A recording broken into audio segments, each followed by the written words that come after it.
A single cup of coffee has fueled poets, generals, rebels, and dreamers. But in the 16th and 17th centuries, it did something far more dangerous.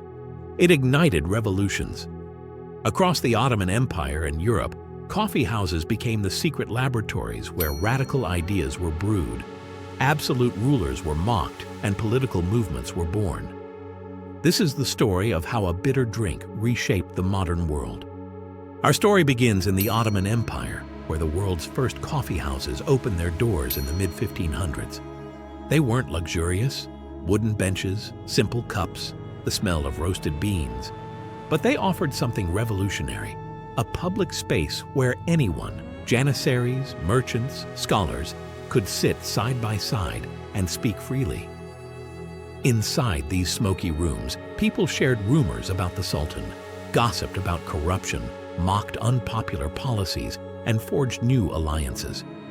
For a society where criticism of authority was normally unthinkable, the coffee house became a sanctuary of unfiltered speech. And the rulers noticed. Ottoman authorities quickly realized coffee houses weren't just places to drink, they were incubators of dissent. Sultans attempted to crush them again and again. Bans on coffee, raids on cafés, public burnings of coffee houses. The most infamous crackdown came under Sultan Murad IV, who believed that coffee house chatter could spark insurrection. He outlawed coffee entirely, punishing anyone caught drinking it with death. But even fear couldn't kill the culture. Coffee houses simply went underground, becoming even more defiant. Janissary troops, already powerful and politically restless, used them as meeting grounds to plot resistance. The more the state tried to silence them, the louder the conversations grew. By the early 1600s, traders carried coffee westward. Merchants brought beans to Venice. Sailors carried them to England and France. And with every shipment, a new kind of space began to appear. The European coffee house. These weren't just imports. They were transformations. Europe gave the drink a new purpose. Here, coffee houses turned into engines of intellectual exchange, into what Londoners proudly called penny universities. Because for the price of a penny, you gained access not to a lecture, but to an entire world of ideas. Within a few years, kings and elites realized they had a problem.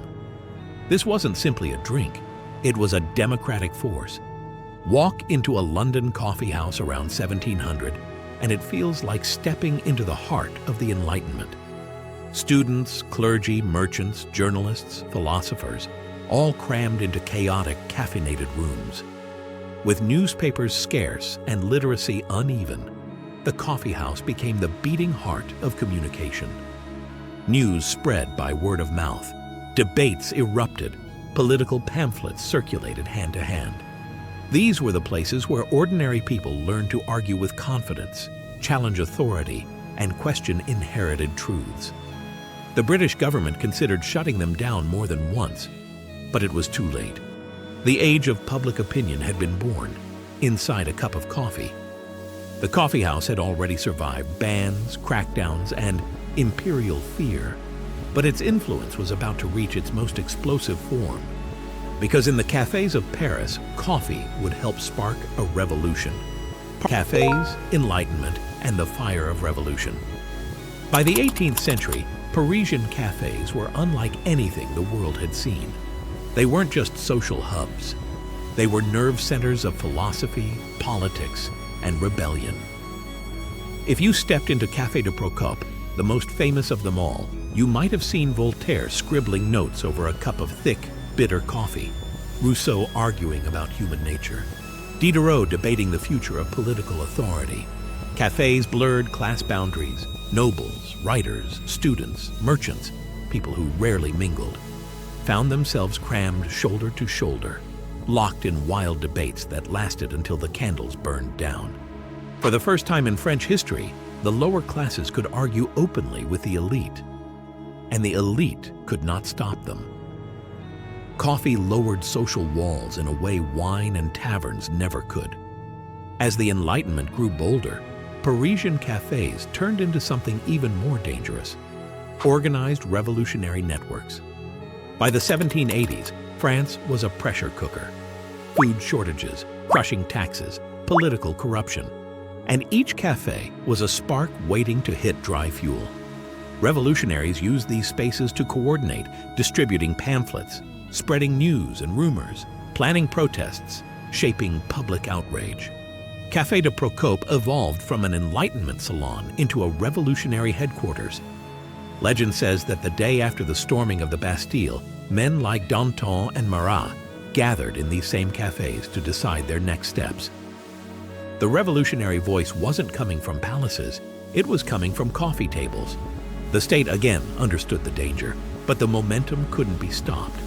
The revolution wasn't just fought in the streets, it was brewed in cafes. By the time the French Revolution erupted, coffee houses had become more than places to gather. They were engines of radical transformation, and their influence spread far beyond Paris. Across continents, they created public spheres where none existed, democratized debate, linked people across class lines, accelerated the spread of news and ideas, and gave ordinary people a platform to challenge empires. From Ottoman janissaries plotting resistance to Londoners arguing the future of commerce and science, to French citizens preparing to overturn a monarchy. Coffee houses had become the unofficial headquarters of societal change. And the drink at the center of it all? It didn't intoxicate, it awakened. Today we think of cafes as cozy corners for laptops and lattes, but their true legacy is far more profound.